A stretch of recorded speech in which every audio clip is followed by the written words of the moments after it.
Folks, hashtag one call, Greg. Bill Brown Sales. Wow, one call does it all. America's foremost manufacturing rep. Right, 60 plus years in the business. Woo.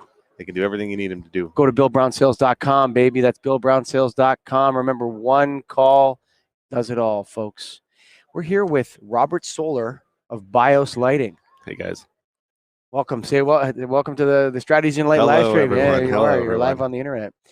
So we came across BIOS first through one of our, I guess, real friends of the show. It's original sponsors. Kurtzon is a customer. Oh, okay. of you guys. Yep. That's right. And we just did a product placement with Andrew Koch talking about BIOS in a recent podcast. I guess tell us who you are, what your role is, and what's different about BIOS. Yeah. So I'm one of the founders. I run the product development for the company, and we're kind of a NASA spinoff. So I worked at Kennedy Space Center. I helped put the first LED light on International Space Station, then put the circadian lighting on International Space Station to help astronauts synchronize to a 24-hour cycle when they orbit the Earth every 90 minutes and all that stuff. So gets their circadian rhythm out of sync. We created something that basically puts them back in on a 24-hour cycle and helps them shift to different time zones all the time. And then I founded it with a co-founder and a plant physiologist from NASA as well. And so his role was doing stuff for Mars exploration and colonization, being able to grow plants and sustain life.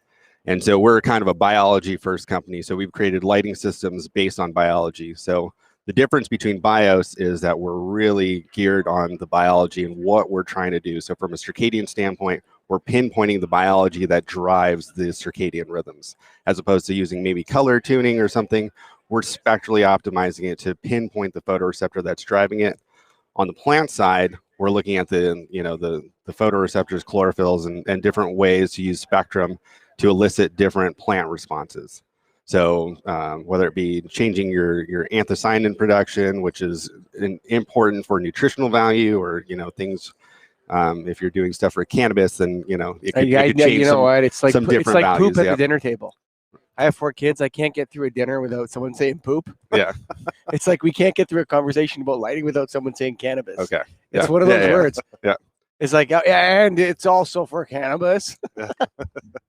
So you guys are using the science of lighting to solve the circadian problems and grow plants better. Yeah, and those are two sides of the company. So on the plant grow side, we actually make full fixtures, and we sell to growers directly. On the human circadian side, we said there's so many things that people want, from trims, finishes, mounting differences, that we said, all right, we're just going to make the spectrum, these light engines that go inside, the technology, and we partner with people like Kurtzon to basically employ our spectrum technology into their fixtures. And so from a designer standpoint, there's all these reasons why they choose a specific fixture, whether it be cost reasons or relationships or all the things that they choose that for. So we partner with these guys and just try to let them go to market and employ the ability to have this heightened circadian solution in any kind of technology, any kind of lighting fixture. When were you at NASA then? This was how many years ago? So I started at 2005. 2005 and NASA. No, I'm sorry, 2007. And you guys were using LEDs for circadian rhythm in 2007? So in 2009 we did the first like demo of circadian lighting was in 2009. Yeah. Okay. Yeah. Was it using LEDs? Yeah. Yeah. So we were doing this before. Everyone talks about it now, but this is BIOS or NASA? Because this is NASA. Not a lot of people get to say, yeah, when I used to work for NASA. It's like, okay, you're a smart guy, are you? Yeah. So you're working at NASA. So I was working at NASA, and you're developing this lighting for astronauts. Yep. Using LEDs. Yep. And my role on that project, I was a subject matter expert for spectrum and LED technology to basically try to use LEDs to pinpoint spectrums to elicit these photobiological effects.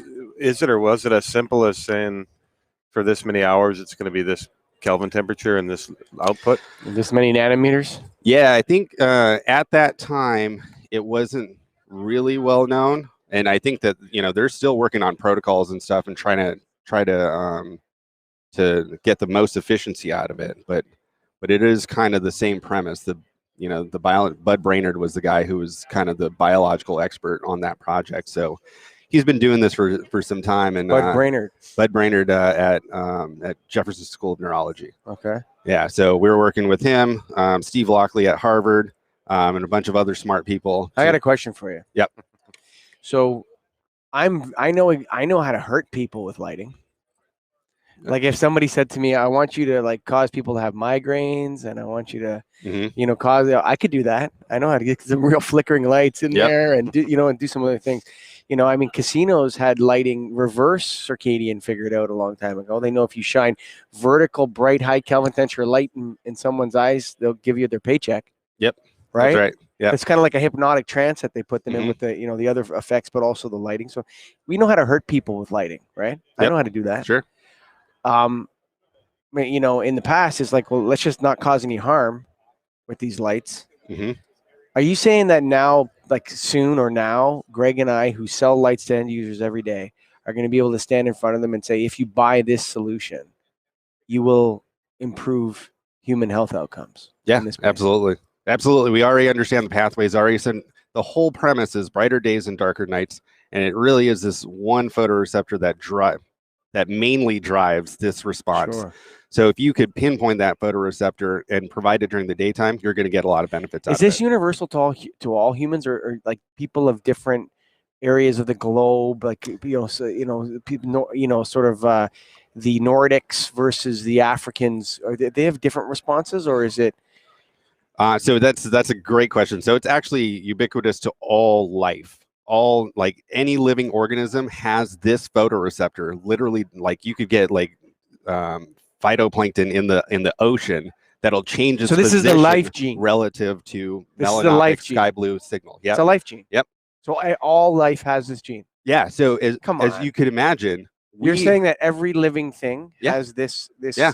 You look at little mice, they'll have it. You look at like single-celled organisms, they'll have. So this is the life gene. The ability to receive light is the life gene. If you think about it, everything needs to have an active phase. So then you have to sleep and repair, right? Mm-hmm. And so it needs to know when all that stuff needs to happen. So this is really just driving that circadian response of when I need to be in my active phase and when I need to be in my repair phase. So you guys are discovering the source of life. Yeah. And I would say that all life did begin at the equator. So we've kind of nomadically migrated, but everything was very much the same. So we are all kind of the same, at least from an origin standpoint. Interesting. So I mean, that's mind blowing. So then you've isolated this one receptor down. We have it in our eyes, and so I just need to pull out a quick flashlight, and you're good. Well, it's just fire that thing up a little bit, or what? So if you do it like in the middle of the night, then it could kind of screw you up. But really, this photo. So the way that it works is it goes to a specific part of the brain. That part of the brain is kind of rolling on its own rhythm, right? Mm-hmm. And it's getting this light input to figure out when it needs to shift. So if you got light before you expected to see it, it's kind of shift to earlier, go, hey, daytime's coming in a little sooner than I thought it would. You get light at night, it's going to push you later, kind of be more of a night owl, wanting to go to bed later, wanting to not be ready to wake up when first thing in the morning type things. Mm-hmm. So this is how it changes. So the more you get in the daytime, so one little flashlight, it might be like a blip on the radar. It'd be like, I don't know what that was, but I'm going to just keep going my path. But you get a constant light going on, like daytime, what we're supposed to get. Then it starts seeing it going, all right, this is that daytime thing that I really need to start paying attention to. And the challenge is we spend so much time indoors, we have this kind of neither day nor night signal that's going on. So it leads to this constant drift. So we really just want to say, okay, we can't just shut off the lights at night and say we can't have light at night. And you can't just, have everyone go outside because that's impractical for a lot of people in a lot of different regions. So we're going to be inside. So how do you kind of change the spectrum to try to make it as bright of a day during the daytime hours and as dark of a night in those nighttime hours to delineate those two and make it so that our body is not confused? It's almost like an augmented reality play. Yep. Like you're doing. Well, I mean, we're really just trying to take what's going on outside and bring it inside. Right. That's really what we're trying to do. We're not trying to augment it so that but that's what. Okay, so it's a virtual reality. Then That's what it is, and it's not augmented. It's virtual. Right. We're trying to bring out what's going on outside and bring that inside. Right. So like, but so let's play devil and I'll be his advocate. Okay. Isn't that a sort of a manipulation in a way? It would be a manipulation if you manipulated it. If you Like, were to basically, do people have to sign off that you're allowed to do this to them? I think that there is no harm in bringing benefits of being outside inside. I mean, if you have a window, Yeah, but you know what? I've been told my whole life that I have to wear sunscreen and sunglasses because light's not good for me. And now you're telling me that's all wrong, son. You got this receptor in your eye. You got to get those sunglasses off and get that sunlight smashing into the back of that eye so that you get the circadian switch flicked a couple times so that you can feel alert. And, right. And that. So, what is it? So that the sunscreen and the sunglasses, that's a UV response. So that you don't want the UV. That has enough energy to damage your skin. And but doesn't sunglasses prevent the circadian? Doesn't it exacerbate the circadian problem?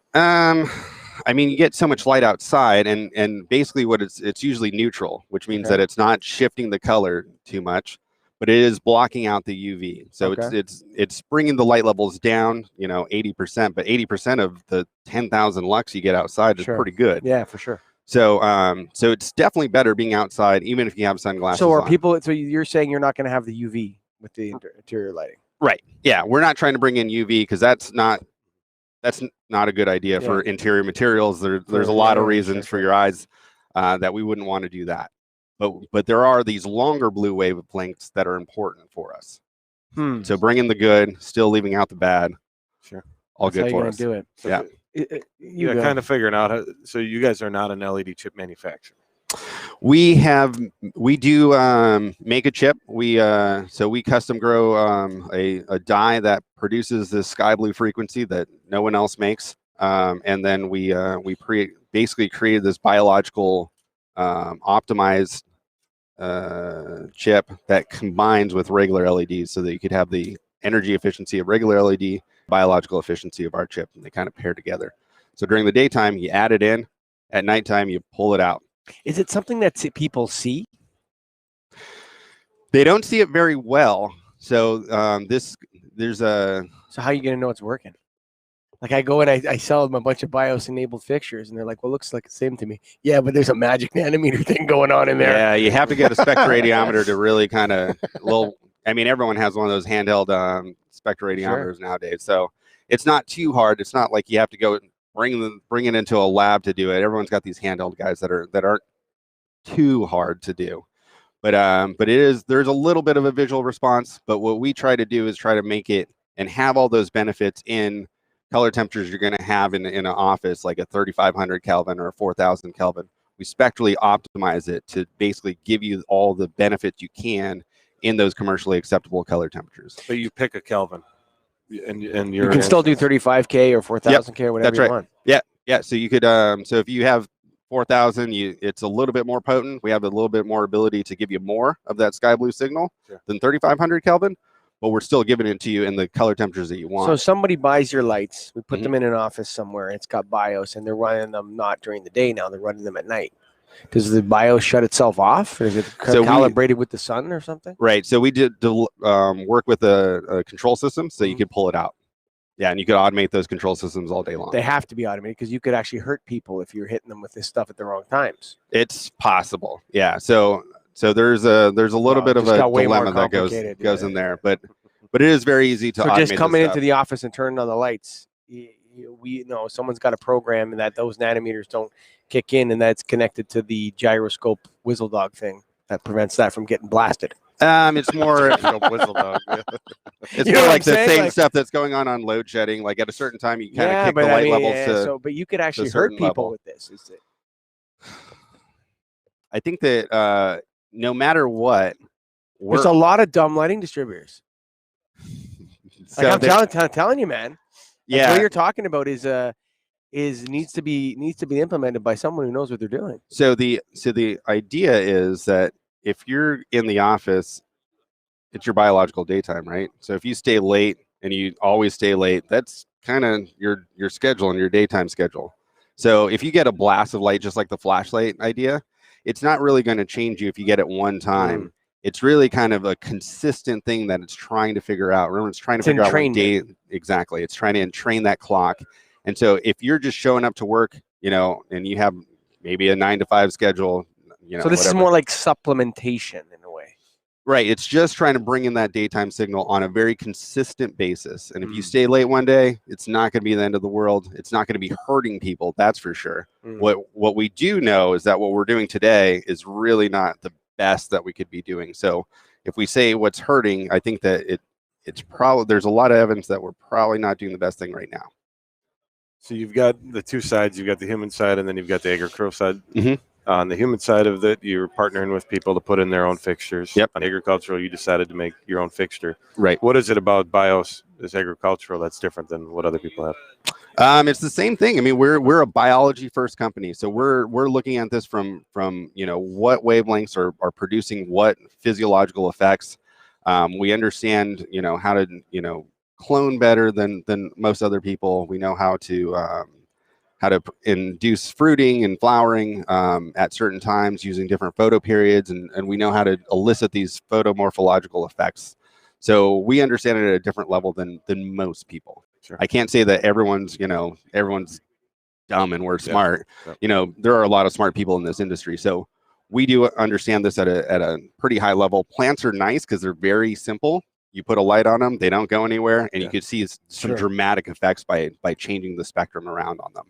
So it is nice, and a lot of people really kind of have elevated their education and are pretty smart on what to do. So we're seeing it as lighting distributors. I see, you know, I had an opportunity recently. Somebody asked me about, it was real simple. They're growing whatever it was, some soybeans or something inside, and they had 16 8-lamp T5 fluorescent fixtures currently. I'm like, I get that. All right, I want to make it LED horticultural lighting. Okay. I went to 5 different companies. Nobody could give me a clear answer on what to do. This is within a couple of weeks. I still don't know what to do. Is there ever going to be a role for the distributor in this, or is this always going to be the fixture manufacturer going direct to the grow house? And then what he's asking is this: it's like lighting is not illuminating the manufacturing process; it is the manufacturing process in this situation. Yeah. Right. Right. So how do you guys go to market, and do you want, you know, lighting distributors in that space? I think that we absolutely want the lighting distributors to be in that space. We want to educate you guys into knowing exactly what to do in that situation, because I'm only so many people. So we want to be able to help as many people as we possibly can. So being able to enable you guys to sell it certainly makes the most sense to me. I mean, it should make the most sense. Is it complicated? Like, is it just no, you're growing leafy greens, you need a fixture number TC12165. Well, they gave me some number too of, they wanted 700 something micromoles, micromoles maybe, and I was like, I don't know how to give them that. So if you guys know how to handle all that. So all you need, it's just basically converting lux. So it's just a multiplier, like remember S to P ratios or something like that. It's converting micromoles or lux to micromoles. You just add a multiplier to it. And so if you got a photometer and you're measuring, you know, 1,000 lux, you're going to have X number of micromoles. And that's all it should be. So it should be the exact same thing. Sure. The only thing that's a little bit weird for the conventional lighting distributor is it's way higher than what it's not going to be 1,000 lux. It's going to be like 10,000 lux. And you're like, really? Do we need this much light? And the answer is yes. Yes. Yeah. Right. Yep. And it's the same thing. You know, there's a lot of light going on out there. Those plants need that energy in order to grow. Yeah, it's interesting that we haven't seen a lot of the companies like yourself that go after distributors. You know, we've talked to a number of them. We've been at a few shows, and went to Hortican. We read Hortican, and there's almost a contempt for distribution in that space, I would say. And maybe rightfully so, because we don't know what we're doing. But you know, but we should. You should know what you're doing. I think you're better positioned with the channel just in terms of ongoing support. You know, local support for someone that has parts and can answer the phone. Yeah. You know what I mean? Yeah. I think we have a debate at our convention whether distributors should be involved in the horticultural space or not. We're having a debate on it. So, do you know Juan Carlos? What do you think? Juan Carlos Blacker. He's going to be discussing it with us. Anyway. What do I think? It makes me nervous as an owner of a small, you know, lighting distribution company. It's like, do I want to be talking about, like, do I have the skills and the training? I need more training personally for me. And then we have to set up, I need to hire someone who's an expert on that. or not an expert, Mm. or is a distribution level subject matter expert when it comes to parts and lumen maintenance or something like that. Right. That matters to that. You know, the 2 or 3 things, and then this is our partner, and this is your contact there, and these are the parts you need to service this customer. So I just don't think that the manufacturers do see that. And I think it's scary too in a way, because now we're on the hook for saying we're going to grow your plants this much better. Right. I don't know. I can get you to see what you're doing. I don't know if I can have that plant grow. It's a whole different mindset. But it's really just, I mean, it's just learning, you know, why is it 200 lux or 300 lux? Why is it, are those the recommendations, and what's the importance? It's really just kind of saying, okay, this is what you need. And, you know, having a simple chart that says, this is how much light you need, and this is how many hours you need it. And that's it. Yeah. Like berries are going to be growing in our lifetime. All of our berries are going to be growing very close to where they're sold. Right. That's the key, is that you could start doing, you know, inner city, like urban horticulture. That's the big key. We don't have to ship things across the country. You're still going to grow corn in fields. Corn and soybeans will still be grown in fields, right? Because it just doesn't make, they're mass crops. But things like you know, berries and things that are more expensive won't be shipped across the globe anymore. Right. You know, but to your point, you know, the grower should know that stuff. They should know that they need 700 micromoles per, you know, on their canopy. Sure. You just need to know how to get that. Okay. It really shouldn't be on you to grow their berries. It should be on them to grow the berries. They just need to tell you how much light you need. And we just need to be able to take that number and convert it to lux, so that you could put it in an AGI and do whatever you need to do. How old are you? 37. Yeah, man. You're pretty badass for 37. Okay. Yeah, man. Like, that's pretty cool, man. Working for NASA. Yeah. What did you study? Or did you? LRC. I was Cal Poly engineer, electrical engineer, then the Lighting Research Center for a master's grad school. Cool. And then NASA recruited me from there. Robert Solar. Awesome. Thanks for being a guest on the live stream, man. Thank you, guys. Hey, folks. What does it go back to at the end of the day here, Greg? One call does it all, man. Always.